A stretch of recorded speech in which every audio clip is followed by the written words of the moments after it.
언젠가 콜레스테롤이 높다고 들어본 적이 있다면 꼭 보셔야 합니다.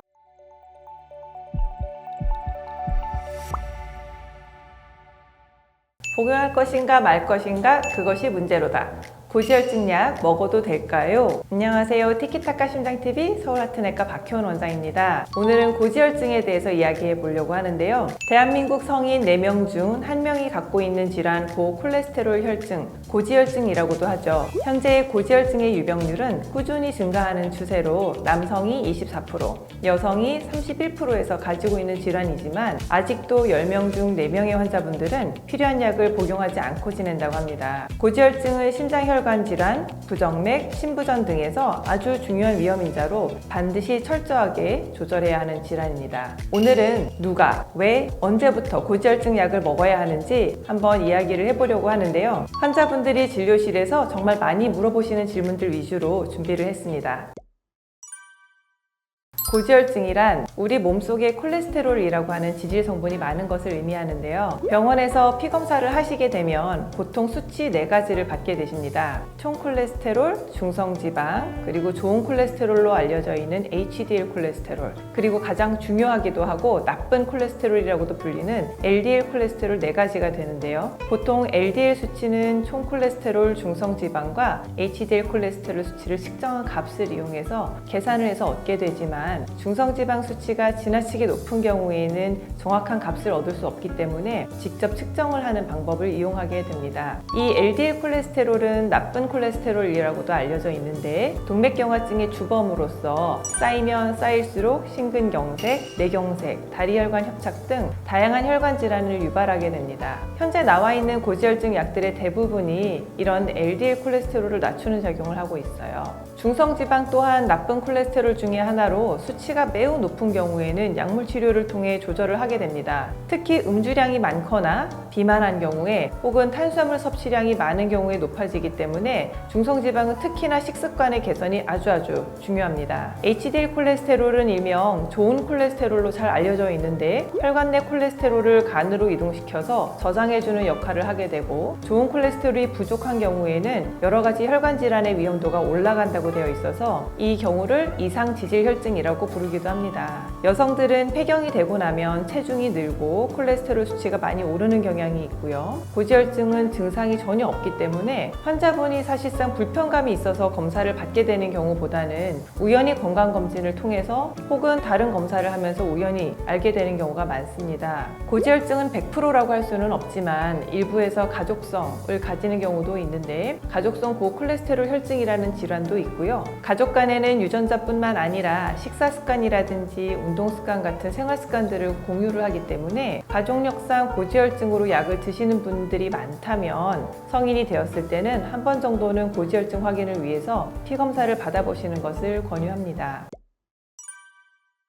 그렇다면 저는 콜레스테롤이 높나요? 고지혈증의 진단 기준은 개개인이 갖고 있는 위험인자나 동반 질환의 개수에 따라서 조금씩 달라집니다. 그래서 예를 들면 LDL이 140이라는 수치가 누군가에게는 식사습관 관리와 운동요법으로 추적해 볼 수 있는 수치가 되기도 하지만 누군가에게는 약물 치료를 바로 시작해야 하는 수준이 되는 것이죠. 그래서 여기서 위험인자라고 하는 것은 혈관 질환이 생길 위험도가 얼마나 높은지를 의미를 하게 되는데 대표적인 요소로는 나이, 당뇨병의 유무, 관상동맥 질환의 병력, 흡연 등등이 있습니다. 이러한 위험 요소들의 개수가 많을수록 고지혈증의 진단 기준이 더 낮아지게 됩니다. 고지혈증은 아무런 위험인자가 없고 젊은 건강한 성인이라면 LDL 콜레스테롤을 기준으로 130mg/dl까지는 정상 범위라고 해석하지만 만약에 당뇨병이 있거나 협심증, 뇌졸중과 같은 혈관 질환이 있었다면 적게는 100 미만, 더 타이트하게는 70 미만, 혈관병이 심한 초고위험군 같은 경우에는 55 미만까지도 낮춰야 합니다. 고지혈증이 왜 나쁜가? 사실 고지혈증이 나쁜 이유는 다들 잘 알고 계시리라고 생각을 합니다. 심장혈관에 때가 끼고 좁아지면서 생기는 병인 협심증이나 심근경색, 부정맥, 심부전 등 다양한 심장질환의 대표적인 위험인자이자 악화인자가 되고요. 뇌혈관 질환, 경동맥 질환, 다리혈관 질환 등 기타 나머지 다양한 혈관 질환들의 원인이 되기도 하고 또한 악화인자가 되기도 합니다. 심지어 최근에는 고지혈증과 치매, 우울증 등과의 연관성도 밝혀지면서 적극 적극적으로 조절하는 것을 더욱더 권고하고 있습니다. 이렇게 진단받은 콜레스테롤 약은 부작용도 있다는데 꼭 먹어야 하나요? 처음 진단받고 약 처방을 위해 내원하시는 환자분들의 80% 이상이 이 질문을 하십니다. 고지혈증도 그렇지만 대부분의 질환에서 저희가 약물 치료를 시작할 때는 득과 실을 따져서 처방을 하게 됩니다. 즉, 이 약을 썼을 때 얻을 수 있는 이득이 이 약을 사용했을 때 생기는 부작용 등의 실보다 훨씬 크다면 처방을 하게 되는 거죠. 고지혈증은 이미 정말 많은 연구를 통해서 혈관 질환의 예방 효과가 아주 잘 알려져 있기 때문에 적극적으로 조절을 하는 것이 좋습니다. 특히 젊은 성인에서 콜레스테롤이 높은 경우에는 심근경색증과 같은 혈관 질환들이 굉장히 조기에 발생하는 것이 잘 알려져 있기 때문에 나이가 젊다고 해서 고지혈증을 간과하거나 치료를 미루지 않는 것이 좋습니다. 그림을 보시면 콜레스테롤 수치가 높은 상태로 지낸 누적 기간이 길수록 심장혈관병의 발생 위험도가 커질 뿐 아니라 LDL 콜레스테롤이 높을수록 더 젊은 나이에 혈관 질환이 생긴다는 것이 잘 알려져 있습니다. 그래서 콜레스테롤의 절대 수치만큼이나 높은 콜레스테롤 레벨에 노출되는 누적 기간이 중요하다고 할 수 있습니다. 고지혈증은 치료를 통해 수치를 낮춰주면 심근경색증이나 뇌경색 등이 생길 확률이 내려간다는 것 또한 잘 알려져 있기 때문에 나이가 젊다고 해서 괜찮겠지 하고 가볍게 여기지 마시고 반드시 적극적으로 조절하고 정기적으로 병원에서 추적 검사를 받아보시는 것이 좋습니다. 그렇다면 치료는 어떻게 해야 하나요? 그럼 고지혈증이면 꼭 이 약을 먹어야 하나요? 라는 질문을 많이 하시는데요. 고지혈증 치료에 약물 치료만 있는 것은 아닙니다. 혈관 질환이 없고 위험인자가 없다면, 그리고 건강한 성인이라면 식사 습관 개선과 운동요법을 통해서 조절을 해볼 수 있고, 그러나 진단 당시에 이미 혈관 질환이 있거나 오래된 당뇨병이 있다든지 LDL 콜레스테롤 수치가 너무나 높다면 약물 치료를 바로 시작하고 생활 습관 개선과 운동요법을 병행하는 방향으로 같이 조절을 해야 합니다. 고지혈증 약은 언제 먹는 것이 좋은지에 대해서도 많이 물어보시는데, 고지혈증 약의 대표 주자인 스타틴은 콜레스테롤 합성을 억제하는 약입니다. 우리 몸의 콜레스테롤 합성은 주로 밤에 많이 이루어지기 때문에 원칙적으로는 저녁 식사를 하시고 나서 섭취하는 것이 좋습니다. 그러나 바쁜 현대인들이 저녁약을 챙겨 드시는 건 현실적으로 어려운 부분이 많고, 먹는 약이 많은 경우에 아침 저녁으로 약을 나눠 먹다 보면 저녁약을 잊어버리는 경우가 많습니다. 또한 노년층은 드시는 약의 종류나 개수가 굉장히 많아서 복약 수능도를 올리기 위해서 처방을 단순화하는 것이 굉장히 중요하기 때문에 자주 잊어버리거나 기억하시기 힘들다면 아침에 혈압약이나 당뇨약을 드실 때 같이 드시는 편이 잊어버리고 못 먹는 것보다는 더 좋습니다. 처방되는 고지혈증 약들은 복합제형들, 즉 한 알의 약에 혈압약과 고지혈증 약이 같이 있는 경우도 많기 때문에 이런 경우에는 아침에 드시면 되겠습니다. 간혹 약 복용을 잊었는데 다음날 2배로 복용하냐고도 물어보시는데요. 답은 아니요 입니다. 2배 용량을 드실 필요는 없고 기존 처방대로 복용하시면 됩니다.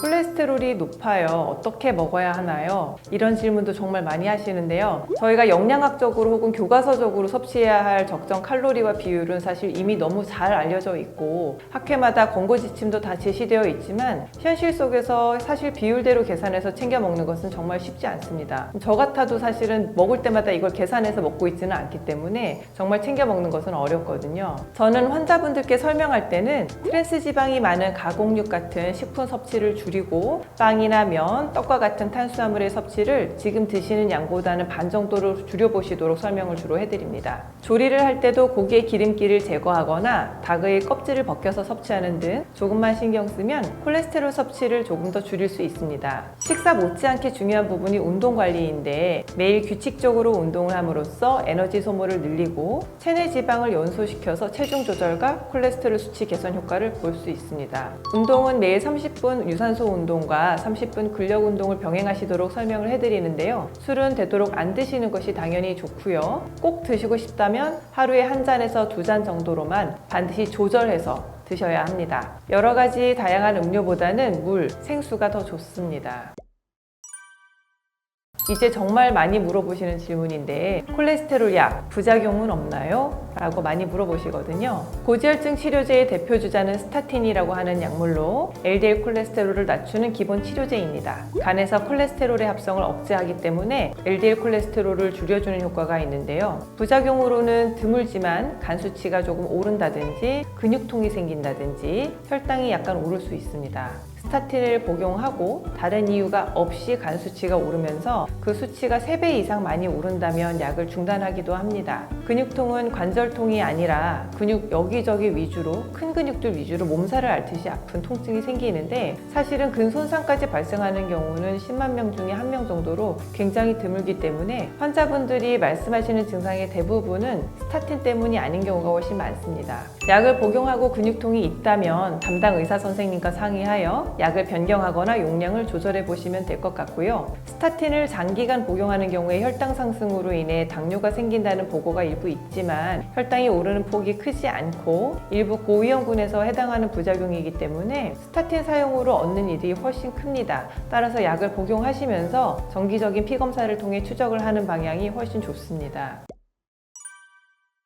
콜레스테롤 약 그러면 언제까지 먹나요? 콜레스테롤 약은 혈압이나 당뇨와 마찬가지로 계속 드신다고 생각하시는 편이 좋습니다. 콜레스테롤 약 혹은 고지혈증 약을 먹는 이유를 돌이켜 생각을 해보면 LDL 수치를 낮추기 위함도 있지만 결국 동맥경화증의 진행을 억제하고 플락이라고 하는 동맥경화반의 형성을 줄이고 혹은 안정화시키기 위한 목적으로 사용을 하게 되는데, 기본적으로 동맥경화증은 노화이기 때문에 약의 복용 유무와 상관없이 진행을 하게 되어 있습니다. 다만 고지혈증을 철저하게 조절하면 속도를 천천히 늦출 수 있는 부분이 이제 장점이 되는 것이고요. 그렇기 때문에 콜레스테롤 약을 먹고 수치가 좋아졌다고 해서 약을 끊을 수 있는 것이 아니라 약은 유지해 주시는 것이 좋습니다. 특히 경동맥이나 관상동맥, 심장혈관, 뇌혈관 등이 이미 동맥경화성 변화들이 관찰되고 의미 있는 협착이 있다면 고지혈증 약을 유지하는 것이 굉장히 중요하고, 관상동맥 협착이 있어서 시술을 받았거나 뇌졸중으로 진단된 바가 있다면 LDL 콜레스테롤 수치와 무관하게 스타틴을 반드시 복용하도록 되어 있기 때문에 평생 먹는다는 생각을 갖고 계시는 것이 좋겠습니다. 콜레스테롤 약을 먹고 있어요. 몸에 좋은 보조식품이 있나요? 콜레스테롤 약을 드신다고 해서 꼭 먹어야 하는 건강기능식품이나 보조식품들은 없습니다.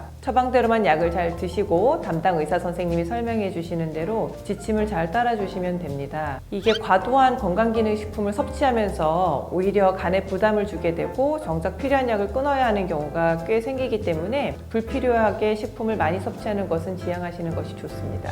콜레스테롤은 우리 몸에 반드시 필요한 영양소이지만 지나치게 많아지면 혈관벽에 쌓이면서 동맥경화증을 비롯한 여러 가지 혈관 질환들을 유발하게 되고는 합니다. 정보가 넘쳐나는 시대를 살면서 고지혈증 치료제들의 부작용만 부각되는 경향이 좀 있고, 증상이 없다 보니 고지혈증 치료의 중요성에 대해서도 간과하고 지내는 분들이 많아지고, 또한 비만 인구가 늘면서 유병률 자체도 증가하고 있어서 이로 인한 연관된 혈관 질환들이 점점 더 많아지고 있습니다. 무조건 약을 안 먹고 지낼 것이 아니라 고지혈증이라는 질환에 대해서 제대로 이해하고 약의 순작용과 부작용에 대해 이해한 후에 담당 의사 선생님과 잘 조절해 나가는 것이 매우 중요합니다. 오늘도 티키타카 심장TV를 시청해주신 시청자, 구독자분들께 감사드립니다. 항상 흥미롭고 다양한 주제에 대해서 정리해서 알려드리도록 하겠습니다. 그리고 궁금하신 주제가 있으시면 댓글에 남겨주시면 준비해 보도록 하겠습니다. 감사합니다. 오늘도 건강한 하루 되세요.